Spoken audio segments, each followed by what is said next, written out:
Bonjour et bienvenue dans cette nouvelle vidéo où je vais vous parler du manque d'expérience qu'on associe souvent à un âge jeune.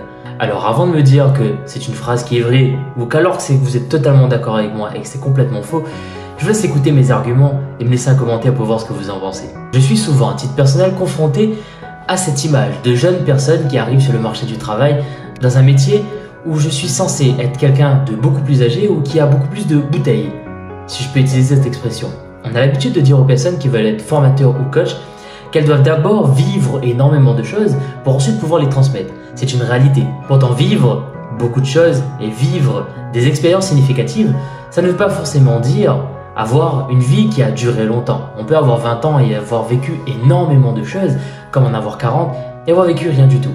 Le plus important, c'est pas tant le nombre d'années que vous avez vécu, mais c'est le nombre d'expériences que vous avez cumulées sur le temps que vous avez passé sur Terre. Pour vous accompagner un peu plus, moi j'ai choisi le métier de formateur. Dans le métier de formateur, on dit qu'il faut avoir des expériences. De ces expériences, en tirer des leçons et ces leçons les transmettre. Bien, je pense pas forcément que ce soit vrai pour le métier de formateur. Pour le métier de formateur, je pense que aujourd'hui mon rôle, le rôle que j'ai choisi du moins, est de vous accompagner à avoir les bonnes connaissances, celles qui sont importantes et celles qui sont utiles pour que vous puissiez réussir.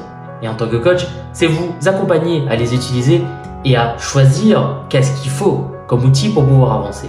Il s'agit pour ça d'un processus professionnel que j'ai acquis et que je transmets.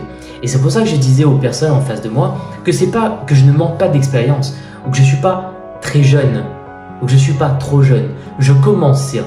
Jeune, je suis, puisque je commence. Je suis au début de mon chemin professionnel et de cette carrière. Mais ça fait déjà bien 10 ans que j'ai ce projet en tête. Ça fait déjà bien 10 ans que je réfléchis à comment accompagner le maximum de personnes à développer leurs capacités. Et ça fait déjà bien 10 ans que j'ai choisi de devenir un expert en psychologie du développement et du comportement humain. Donc je ne suis pas nouveau dans ce que je fais. Je suis jeune peut-être aux yeux des personnes en face de moi, mais je ne suis pas jeune à mes yeux. Pour moi, c'est toute une vie et c'est toute ma vie qu'on est en train de juger avec une phrase qu'on dit je suis jeune. Et c'est de ne pas vous laisser vous affecter par ça quand vous parlez de votre projet professionnel. Déjà, ne parlez pas de ce projet à tout le monde. Parlez-en dans votre cercle intime, à votre compagne ou compagnon, à vos frères et sœurs, à vos parents. S'ils sont dans l'idée de vous accompagner à comprendre et pas de vous inculquer un métier à faire pour que vous soyez leur réussite. Mais ça sera le sujet d'une autre vidéo. Pour vos objectifs, c'est-à-dire un rêve qui est accessible, à laquelle on a mis une date et qui nécessitera du travail, je vous invite à pas en parler à tout le monde non plus. Mais vraiment à vous contenter d'en parler aux personnes qui peuvent vous aider à accomplir ces objectifs-là ou qui sont prêts à vous coacher, à vous former ou être un mentor pour vous. Ou alors à vos amis très proches qui sont dans la même démarche que vous et qui ont envie d'évoluer comme vous. Et puis à toutes les autres personnes, vous pouvez parler des petites étapes que vous accomplissez chaque jour.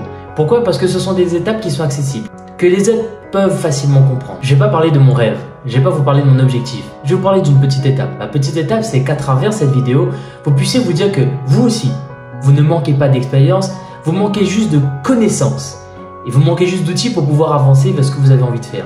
Et aussi, une autre chose que j'aimerais transmettre dans cette vidéo, c'est une attitude pour pouvoir vous comporter face aux personnes qui vous disent « vous manquez d'expérience ou vous êtes trop jeune ». Et je vais vous traduire cette phrase. Cette phrase, elle a deux sens. Le premier sens, c'est la personne qui vous le dit pense que vous manquez de discernement par rapport à ce que vous voulez faire. C'est-à-dire qu'elle pense, et souvent à raison, que vous ne savez pas où vous voulez aller et que vous partez dans tous les sens. Vous n'avez pas un projet qui est clair, qui est précis. J'aime bien cette phrase. Je ne connais plus l'auteur, mais si vous le connaissez, mettez-le moi en commentaire. Si tu ne peux pas expliquer ton projet professionnel à un enfant de 6 ans et que cet enfant de 6 ans ne veut pas l'expliquer à un autre enfant de 6 ans, alors c'est que tu n'as pas de projet professionnel. C'est cette clarté qui est importante pour que plus jamais personne vous dise vous êtes jeune ou vous manquez d'expérience. Parce qu'à partir du moment où quelqu'un sent et comprend ce que vous êtes en train de faire, même si elle voit les difficultés, peut voir que c'est réalisable et surtout que vous avez l'intention de le faire réellement. Et à partir de ce moment-là, on ne vous jugera plus sur votre manque d'expérience, mais on vous demandera quelles sont les capacités que vous avez besoin pour continuer à avancer. Et puis, il y a un deuxième type de personnes. Ce sont des personnes qui vont transférer leurs craintes sur vous. Et à ce moment-là, c'est à vous d'avoir assez de discernement pour vous dire avec ces personnes-là, je ne vais pas leur parler. Et c'est ça aussi, prendre la maturité ou peut-être avoir un peu plus d'expérience, si je peux utiliser ces termes-là. Ces personnes-là craignent que si eux étaient à votre position, qu'elles ne réussiraient pas. Et pour finir, je vous dirais d'apprendre à avoir beaucoup plus de mots pour pouvoir expliquer ce que vous avez besoin de faire avec les personnes qui vous écoutent. Donc oui, je ne pense pas qu'on manque d'expérience. Je ne pense pas que nous sommes trop jeunes. Je pense juste que nous manquons de clarté sur le chemin que nous souhaitons parcourir. De temps en temps, nous ne savons pas où nous voulons vraiment aller. Et je vous invite à une chose, c'est de décider où vous voulez aller, de rendre ce chemin le plus clair et le plus simple possible. Et ensuite de faire tous les petits pas au quotidien qui font de cette route une grande route vers votre réussite et votre bonheur.